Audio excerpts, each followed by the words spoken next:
бүгүндөн баштап мен силердин жаңы мугалимдер болом, жаңы агайыңар болом. Таанышып алалы.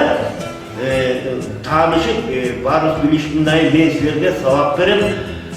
Сен турчу барасың. Атың ким? Кутман. Кутман, фамилияң ким? Кутман Мусаевич. Жакшы. Улутуң ким?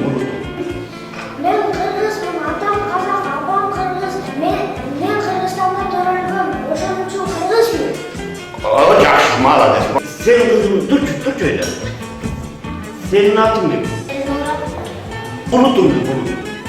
Атам Түрк, апам да Түрк. Мен Кыргызстанда төрөлгөм, ошон үчүн кыргызмын. Ошону кандай чоң бар? Мен атам да кыргыз, апам да кыргыз, өзүм гаражда төрөлгөм, ошондо мен Жигули